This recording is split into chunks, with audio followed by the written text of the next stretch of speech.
Facebook, YouTube, social মিডিয়াতে একটি বিষয় দৃষ্টি কেড়েছে।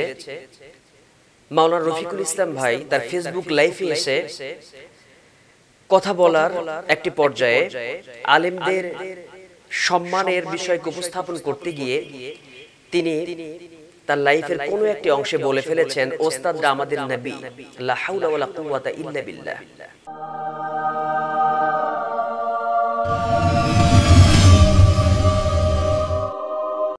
نحمده ونصلي على رسوله الكريم أما بعد قال النبي صلى الله عليه وسلم من لم يرحم صغيرنا ولم يوقر كبيرنا فليس منا। সুপ্রিয় সুধী, এই মুহূর্তে যারা আলোচনাটি শুনছেন দেশে এবং প্রবাসে, ওয়াজ মিডিয়া বগুড়ার পক্ষ থেকে জানাচ্ছি মোবারকবাদ এবং সালাম। আসসালামু আলাইকুম ওয়া রাহমাতুল্লাহি তাআলা ওয়া বারাকাতুহু। ফেসবুক, ইউটিউব, সোশ্যাল মিডিয়াতে একটি বিষয় দৃষ্টি কেড়েছে। মাওলানা রফিকুল ইসলাম ভাই তার ফেসবুক লাইভে এসে কথা বলার একটি পর্যায়ে আলেমদের সম্মানের বিষয়কে উপস্থাপন করতে গিয়ে তিনি তার লাইফের কোনো একটি অংশে বলে ফেলেছেন, ওস্তাদরা আমাদের নবী, লা হাওলা ওয়ালা কুওয়াতা ইল্লা বিল্লাহ। রাসূল করিম সাল্লাল্লাহু আলাইহি ওয়াসাল্লাম সুন্দর করে আমাদেরকে জানিয়ে দিয়েছেন প্রত্যেকটা মানুষের গ্রেড অনুযায়ী তার সে মর্যাদা পাবে, কিন্তু ওস্তাদকে সম্মান দিতে গিয়ে যদি কেউ কোনো মানুষ এমন কিছু কথা বলে ফেলেন যে কথা কিনা মারাত্মক রকমের একটা সমস্যার সৃষ্টি করে, যেটা ঈমানের সাথে সাংঘর্ষিক হয়ে যায়, যেটা কিনা আমাদের একটা সোশ্যাল মিডিয়াতে সাধারণ মানুষের মাঝে একটা ক্ষোভের সৃষ্টি করে, এই ধরনের কথাগুলো বলা নিতান্তই একটা বোকামি ছাড়া কিছু না। রফিকুল ইসলাম ভাই যে কথাটি বলেছেন যে ওস্তাদরা আমাদের নবী, নিঃসন্দেহে তিনি এই শব্দটি, এই সেন্টেন্সটি, এই যে বাক্যটি তিনি উচ্চারণ করেছেন, তিনি নিঃসন্দেহে এই কথাটি তিনি ভুল বলেছেন। এটা যুক্তিযুক্ত কথা নয়, কারণ রাসূল করিম সাল্লাল্লাহু আলাইহি ওয়াসাল্লাম জানিয়ে দিয়েছেন, মান লাম ইয়ারহাম সগীরানা ওয়ালাম ইউওয়াক্কির কাবীরানা ফালাইসা মিন্না। যে ব্যক্তি ছোটদের স্নেহ করে না এবং বড়দেরকে সম্মান করে না, সে আমার উম্মতের মধ্যে পড়ে না, সে আমার উম্মত না। নিঃসন্দেহে যারা আমাদের ওস্তাদ সেরে তাজ, তাদেরকে আমরা শ্রদ্ধা করব, তাদেরকে আমরা সম্মান করব। তাদের বিরুদ্ধে যদি কোন ওস্তাদের বিরুদ্ধে কেউ কথা বলে, অবশ্যই ছাত্র হিসেবে, আমাদের ওস্তাদ হিসেবে আমরা তাদের সম্মান ঠিক রাখার জন্য তার প্রতিবাদ করব, কিন্তু প্রতিবাদের ভাষাটাও হবে সুন্দর, সাবলীল ভাষায় আমরা সুন্দর করে প্রতিবাদ করব।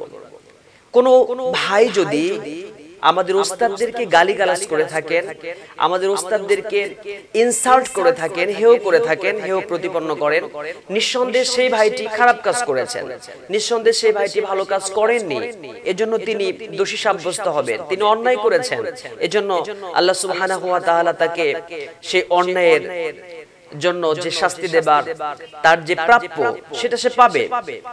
কিন্তু এই বলে ওস্তাদদেরকে সম্মান দিতে গিয়ে যদি কোনো ব্যক্তি নবীর সাথে তুলনা করে ফেলে, নিঃসন্দেহে এটা তিনি সঠিক কথা বলেন নাই। কারণ একজন নবী কখনো রাসূল নন। এই পৃথিবীতে আমরা গ্রেড জানি, সাহাবা কেরামের মর্যাদা অনেক বেশি, কিন্তু তামাম সাহাবীদেরকে একত্রিত করলে তাদের মর্যাদা এক জায়গায়, কিন্তু রাসূল করিম সাল্লাল্লাহু আলাইহি ওয়াসাল্লামের মর্যাদাকে কিন্তু অতিক্রম করার সুযোগ কারণে। ঠিক তেমনি করে তামাম পৃথিবীর সমস্ত মানুষের আমলগুলো এক জায়গায়, সাহাবা কেরামের আমলকে তারা অতিক্রম করতে পারবে না, তামাম পৃথিবীর কোনো মানুষ পারবে না। ঠিক তেমনি করে সব নবী একদিকে আর একজন রাসূল একদিকে, সমস্ত নবীর চাইতে রাসূলের মর্যাদা অবশ্যই বেশি। কিন্তু তামাম পৃথিবীতে যত রাসূল আছেন, যে চারজন রাসূলকে আল্লাহ তাআলা পাঠিয়ে দিয়েছেন, যত নবী আছেন, এই নবী এবং রাসূল এবং আমাদের বিশ্বনবী সাল্লাল্লাহু আলাইহি ওয়াসাল্লাম, তিনিও কিন্তু তার মর্যাদাও কিন্তু আল্লাহর মর্যাদার উপরে যাবে না। আল্লাহ তো আল্লাহ। কোন ব্যক্তি যদি এই বিষয়গুলোকে না বুঝে হঠাৎ করে এমন কোনো কিছু কথা বলে ফেলেন, নিঃসন্দেহে তিনি এই কথাটা সঠিক বলেন নাই। তো আজকে এই বিষয় কেন্দ্রিক সোশ্যাল মিডিয়াতে অনেক রকমের কথা হচ্ছে। রফিকুল ইসলাম ভাই যে কথাটি বলেছেন, আমি রফিকুল ইসলাম ভাইকে হৃদয় থেকে ভালোবেসে কথা বলছি যে আপনি ফেসবুক লাইভে এসে নিঃশর্ত আপনি ক্ষমা চাইবেন যে এটা আমার জন্য বলা উচিত হয়নি। আপনি আবেগের বশবর্তী হয়ে আপনি সে সময় হয়তো স্লিপ অফ টাং হতে পারে, ভুলবশত মানুষের এরকম হতেই পারে। আপনি এসে ফেসবুকে এসে নিঃশর্ত আপনি সুন্দর করে উপস্থাপন করেন যে কথাগুলো বলতে গিয়ে আমি আবেগে বলে ফেলেছি, এটা বরং ভালো হবে। তো আসুন আল্লাহ আমাদেরকে এই বিষয়ে বোঝার তৌফিক দান করুন, আমরা যেন সচেতনতার সাথে কথা বলে সচেতন হয়ে এই পৃথিবীতে চলতে পারি।